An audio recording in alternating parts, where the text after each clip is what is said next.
नमस्कार दोस्तों, तो स्वागत है आप सभी का मेरे यूट्यूब चैनल पे और मैं आप सबके लिए लेके आ चुका हूँ देश और दुनिया की बड़ी खबरें। तो 30 जनवरी की जितनी सारी बड़ी खबरें होने वाली है वो आपको इसी वीडियो के अंदर मिलेगी। तो स्टार्ट करते हैं ब्रेकिंग न्यूज़ सबसे पहले। दिल्ली पुलिस की महिला कमांडो काजोल की दहेज के लिए बेरहमी से हत्या कर दी गई। हत्या का आरोप उसके पति अंकुर पर है। सबसे दर्दनाक बात यह है कि वारदात के वक्त काजल 4 महीने की गर्भवती थी। हर किसी व्यक्ति के जीवन में बर्थडे और मैरिज एनिवर्सरी का खास महत्व होता है, लेकिन पुलिसकर्मियों के लिए ये स्पेशल दिन भी अक्सर ड्यूटी की भेंट चढ़ जाता है। लेकिन अब कर्नाटक में हालात बदल गए हैं। कर्नाटक पुलिस महानिदेशक डीजीपी डॉक्टर एम सलीम ने निर्देश जारी कर कहा है कि जो पुलिसकर्मी जन्मदिन और सालगिरह पर छुट्टी मांगेगा उसे नामंजूर न किया जाएगा। मतलब अब जो भी सालगिरह है, बर्थडे पे अगर कोई भी पुलिसकर्मी छुट्टी मांगेगा उसे मना नहीं किया जाएगा, मतलब उन्हें छुट्टी दी जाएगी। वो भी सिर्फ कहीं और नहीं बल्कि अपने कर्नाटका में। महाराष्ट्र के डिप्टी सीएम अजित पवार का बुधवार को एक विमान दुर्घटना में निधन हो गया। अब अजित पवार की पार्टी एनसीपी में उनकी पत्नी सुनेत्रा पवार को डिप्टी सीएम बनाए जाने की मांग उठा रही है। एनसीपी कोर्ट से मंत्री नरहरि झिरवाल ने कहा है कि जनता की इच्छा है कि सुनेत्रा पवार को डिप्टी सीएम बनाया जाए। ये अजित पवार को श्रद्धांजलि है। उत्तर प्रदेश का वर्ष 2026 से 2027 का बजट 11 फरवरी को पेश किया जाएगा। यह निर्णय मुख्यमंत्री योगी आदित्यनाथ की अध्यक्षता में गुरुवार को कैबिनेट बैठक में लिया गया है। इसके साथ ही यह भी तय हुआ है कि विधानमंडल का बजट सत्र 9 फरवरी से प्रारंभ होगा। एक कार चालक की गुंडागर्दी देखने को मिली है। उसने एक ट्रैफिक पुलिस को बोनेट पर 500 मीटर तक घसीटा। सोशल मीडिया पर घटना की तस्वीरें वायरल हो रही है, जिसके बाद उसके खिलाफ एफआईआर दर्ज की गई है और उसे ढूंढा जा रहा है। उस ड्राइवर को ढूंढा जा रहा है जिसने पुलिस वाले को 500 मीटर तक घसीटा था। बिहार सरकार महिलाओं को आत्मनिर्भर और सशक्त बनाने के लिए लगातार काम कर रही है। इस कड़ी में मुख्यमंत्री महिला रोजगार योजना शुरू की गई है। इस योजना का पात्र महिलाओं को अब तक 2 लाख रुपए तक की अतिरिक्त मदद दी जा सकती है।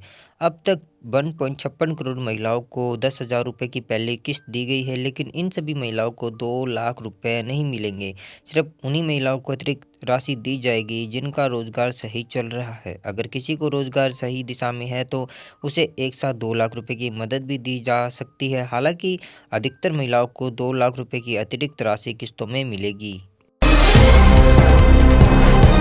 राजस्थान में आबकारी विभाग ने वित्त वर्ष 2025 से 2029 के लिए पिछले साल जारी की गई आबकारी और मद्य संयम नीति में संशोधन किए। शराब दुकानों का नवीनीकरण करने और लाइसेंसों के लिए मार्जिन में बढ़ोतरी करने के साथ ही दरों में कई बदलाव लागू किए गए हैं।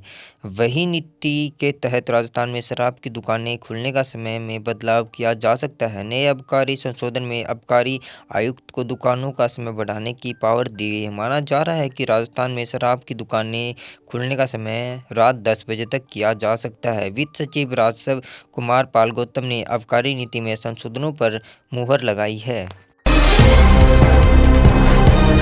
उत्तर रेलवे ने जम्मू कश्मीर में यात्रियों की बढ़ती संख्या और मौसम की चुनौती को देखते हुए कटरा और श्रीनगर के बीच एक स्पेशल रिजर्व ट्रेन सेवा शुरू की है। इस पहल का उद्देश्य उस समय यात्रियों को राहत देना है जब सड़क और हवाई यातायात मौसम के कारण बाधित हो जाता है। उत्तर पूर्वी दिल्ली के थाना भजनपुरा क्षेत्र अंतर्गत गामड़ी रोड से एक बेहद शर्मनाक और संवेदनशील मामला सामने आया है। आरोप है कि 18 जनवरी को 6 वर्षीय मासूम बच्चे के साथ 3 नाबालिगों ने दुष्कर्म की वारदात को अंजाम दिया। बताया जा रहा है कि आरोपियों ने बच्ची को पैसों का लालच देकर के इस जघन्य अपराध को अंजाम दिया था। पुलिस के अनुसार तीनों आरोपी नाबालिग है और भजनपुरा क्षेत्र की एक फैक्ट्री में काम करते थे। ये सभी दिल्ली के बाहर के रहने वाले बताए जा रहे हैं। मामले में पुलिस ने 2 नाबालिग आरोपियों को हिरासत में लेकर उनके खिलाफ कानूनी कार्रवाई शुरू कर दी है, जबकि एक नाबालिग आरोपी फरार है जिसकी तलाश में लगातार छापेमारी की जा रही है। घटना के विरोध में रविवार को हिंदू संगठन के कार्यकर्ताओं ने गामड़ी रोड पर जाम किया। आरोपियों की जल्द गिरफ्तारी की मांग की। मौके पर पहुंची पुलिस ने प्रदर्शनकारियों को समझा बुझाकर जाम खुलवाया। पुलिस का कहना है कि फरार आरोपी को भी जल्द हिरासत में लिया जाएगा और मामले की जांच को गंभीरता से जारी है। बिहार के बांका जिले में एक चौंकाने वाला मामला सामने आया है। यहाँ एक दूल्हा सिर पर सेहरा सजाए शेरवानी पहने शादी के लिए दुल्हन का इंतजार करता रहा, लेकिन लड़की अपने प्रेमी के साथ फरार हो गई। जब इसकी जानकारी दूल्हा पक्ष और लड़की के घरवालों को हुई तो सबके होश उड़ गए। यह मामला बीती 27 जनवरी का है। आप भी हैरान हो जाओगे गिग वर्कर की जो इनकम है वो जान करके। जितने भी बंदे गिग वर्कर्स जो काम करते हैं उनकी जो 40% बंदे हैं उनकी कमाई 15,000 से भी कम, महीने के वो 15,000 से भी कम कमाते हैं। जम्मू कश्मीर को लेकर मुख्यमंत्री अमर अब्दुल्ला ने बड़ा बयान दिया है। हाल ही में हुए हमलों को लेकर उन्होंने कहा है कि यह दावा नहीं किया जा सकता कि जम्मू कश्मीर भारत का अभिन्न अंग है, जबकि कश्मीर के लोग देश के अन्य हिस्सों में अपनी जान के डर से भी जी रहे हैं। मेरी सरकार जहां भी आवश्यक होगी हस्तक्षेप करेगी और यह सुनिश्चित करने के लिए हर संभव प्रयास करेगी कि ऐसी घटनाएं दोबारा ना हो।